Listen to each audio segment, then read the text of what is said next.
Kilmaley GAA Club is set to host what promises to be one of the standout community events of the year, Toughest Tribe 26, which is all about bringing people together for a big physical challenge, plenty of team spirit and a great day out in support of the club. So to tell us more about what's in store and how preparations are going, I'm joined on the line now by Kilmaley Senior Hurling Manager Brian Culbert. Brian, how are things? Alan, how are you? Thanks for having me on. Yeah, no bother at all. Great to have you on. And you can tell us more about Toughest Tribe 26. How did this idea originally come about? Is this the first time Kilmaley's done this? No, we did it. We did it last year. Last year was the first year, and I suppose it's a club fundraiser, and we were forcing ourselves to have something unique and something different that no one else. I suppose everyone was kind of sick of selling lines and scorecards and all these kind of stuff, and the old golf classic. So we said we think of something different and think outside the box. So we came up with this idea last year where we'd be, I suppose, hoping to kind of tackle any GA teams or athletes or any camogie teams or soccer teams or anything that can come in a group of 4 and take on I suppose people know the terrain around Kilmaley would be boggy and forestry as it was. So it's kind of I suppose a test of the mind and a test of the bodies. You have a bit of a road run, you're onto a forest, then you're into a bog walk, which is a kind of a walk and pace thing. By the time you get through that, you're back in the road run. You have an obstacle course, you have a container to get over, you're into a river, you're out the back, then into another mud bet, and you're going back on the road then before you finish back in the clubhouse then again. So all in all, there's about 8.5 kilometres of a trek. So it'll test the tough of the bodies, like.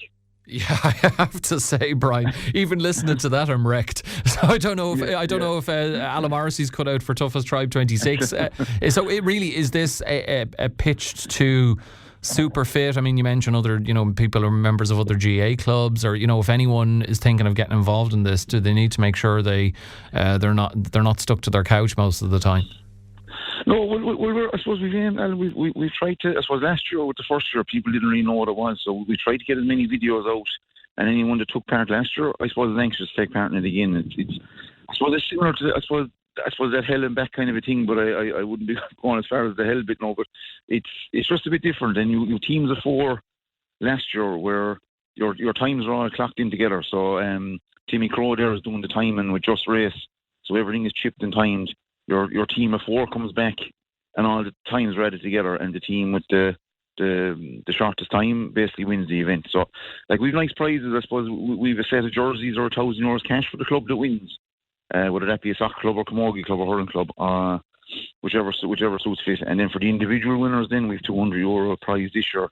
We entered it. We said we'd do an individual event because we felt there might be people that might like doing 10Ks or 5K runs. They might like to come along and test themselves against the GA or the soccer player and see can they take home £200. So we've changed it up a small bit this year with entering the individuals, but I suppose we're kind of pushing out to. We haven't too. I suppose we've a lot of men's GA teams. I suppose we're trying to push it out there. That is for rugby teams, soccer teams, camogie teams, ladies football teams, all that kind of stuff as well this year. Okay, so yeah, it's open to a wider range of people and groups, and I guess it'll lend itself to rivalry between local clubs. Friendly rivalry, Brian. I don't know whether that's reared up in the past. Members of other teams wanting to beat the Kilmaley crowd taking part, and it'll also, I suppose, create a competitive element within clubs, be they GA or soccer clubs, as to which people they will pick to represent them. Yeah, and look, I suppose the idea is for clubs, send your best 4 down to us, or send your best 8 as well. And we've full panels coming as well. The Whitegate Intermediate Hurlers are bringing a full panel.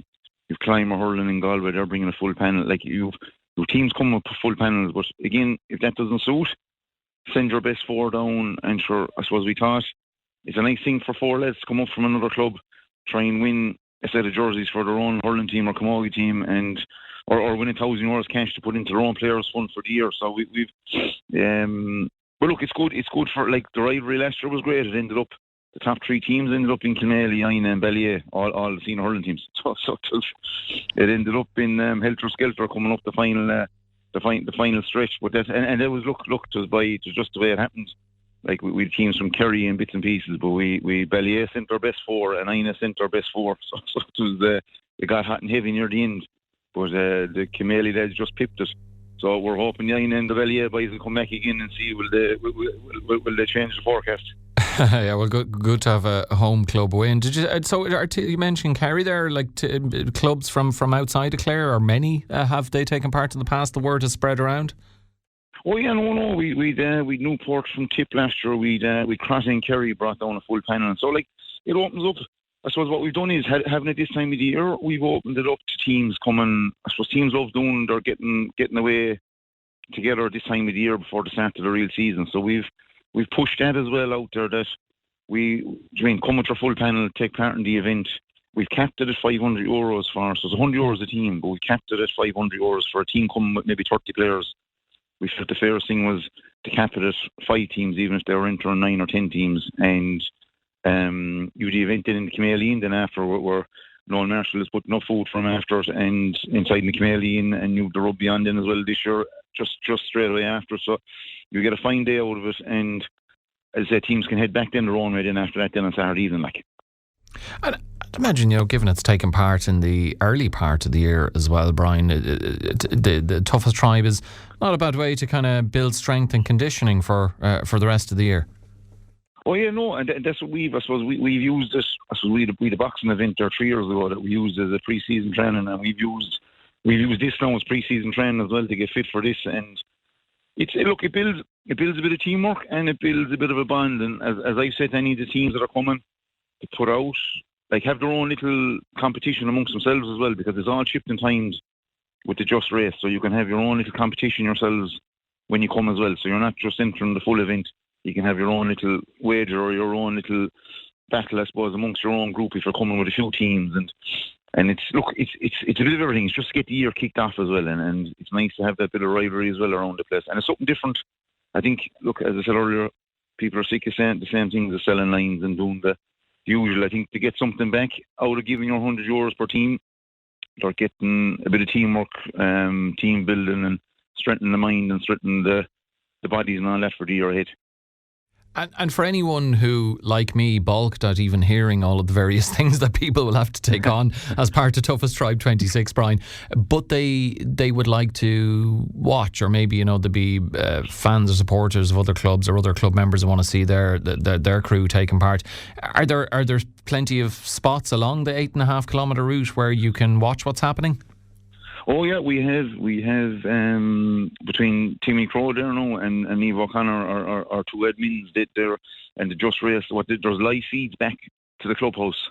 So what we have is all the stewards are on the phones and the cameras, and they're sending back live feeds of videos and bits and pieces. That's coming back to the clubhouse. That's the first bit, and then we have viewing points in that are down around. So anyone that comes up that morning, there's actually online you'll see viewing points. So down there's the forest walk and the bog walk are hard to get into. They'll be on the TV, but then you have the obstacle course, you have the river run, and there's a Paddy's wall, and it's a big wooden wall that's built to get up over. There's viewing points there. So when people arrive that morning, there's a list there of the viewing points that people can go down and watch, I suppose. And if not, if they want to stay up in the clubhouse and have a cup of tea, there'll be live feeds coming back to the television with the bits and pieces through the bog. If fellas get through the bog, Noel, I suppose, because with the yeah, that sounds like. Is that the most difficult part of it all, Brian? No, well, it's hard. It's hard. I suppose it's the most difficult part in that it's nearly walking place, and because your forest run just before it, and then you're coming into the bog and you're trying to trail through the bog. So we've stewards above in the trees directing you through it, but you've like there was shoes and a few limbs last year inside as they were coming through. But it adds to a bit of teamwork. One fella had to get his team it was actually an opposition player had to get his shoe out from the bog. He got caught in the bad spot as he was coming around. So, but it's challenging. But again, you need I suppose I know we forced the individual a bit this year, but I suppose the teamwork is the big thing. And like I think I said it there at the media launch there. Like I suppose the nicest thing of the whole thing last year was. You've the container near the end of the course there before the river run, and you actually had opposition players helping players from other teams up over. I mean, that were might have been struggling some bit to container, and we have a couple of pictures and videos of that, which kind of, I suppose, shows the whole atmosphere of the whole thing and what it's really about. Like, I'm sure there's going to be plenty taking part in it, but given it's happening tomorrow, is there still time for people to sign up for Toughest Tribe, Brian? Oh, there is, of course. Yeah. No, you can look. You can come. Look, it was ideally if you're coming and you know today, you can still enter today. And look, it's the last minute thing. I suppose stress there in the last 24 hours is the way the weather conditions are. There's probably pitches and all that, and training sessions and matches have been called off, and you can still come and arrive up tomorrow morning. That's like you can come up and register tomorrow. No bother at all. We'll fit you in. We've been close to 300 taking part at the moment. So, and look, we're expecting another scalp of people arriving as well then tomorrow. Then that'll be coming and registering on the day. But there's no problem. Look, if people decide tomorrow morning they want to come and take part, they're more welcome. They're more than welcome. The more the merrier, Ellen. And I guess with an event like this, Brian, for you guys putting it on, there's no worries about, you're not praying for the weather gods to play ball, because I mean, if you're going to end up in bogland, I'm looking at the window here, it's lashing rain, as you say, games will be called off, but toughest tribe, that's even makes it even more perfect. Exactly. No. There's no hope we'll be calling it off. But look, as I said, because there won't be. As I said, we're conscious of the pitches and all that. There's not going to be many training sessions or matches that we're planning for tomorrow going to be on. So, come up with your team and put it in for an event. Said the Kilmaley in. So, but no fear. The only, I suppose, look, with the rain and all that, the river, I suppose, might be the only. We have a river bit in it as well. There's about 100 metres of a river walk. So we'll just have to do a pitch inspection. Yeah, I'm sure it'll be all right. We're the line is dropping in and out there, Brian. Just before I let you go, what time does it all kick off tomorrow? And is it the club website where people can sign up for it? Yeah, the club website, it's all on Instagram there as well, and there's links there and all you can go into. And there's a Chieftain's Walk at 11 o'clock, Alan, where it's a local event. Anyone that wants to come up and do a 5k walk, they can come up and register and start that at 11. That's an aid of I suppose a local kids cancer thing, and then the actual race then is starting at 12 o'clock. So if they're coming to race and do the race and do the toughest tribe, if they can arrive around 11, maybe it'll give them plenty of time to register and get started. And the race then starts at 12. So they'll be in the Kilmaley Inn then enjoying the rugby machine before half one. All going well. Brilliant stuff. Well, look, hopefully it sounds like there's going to be loads taking part, and hopefully from your perspective Kilmaley can defend their title. Brian Culbert, the Kilmaley Senior Hurling Manager. Brian, thanks very much for being with us on the show. Thanks again, Alan. Thanks for having me.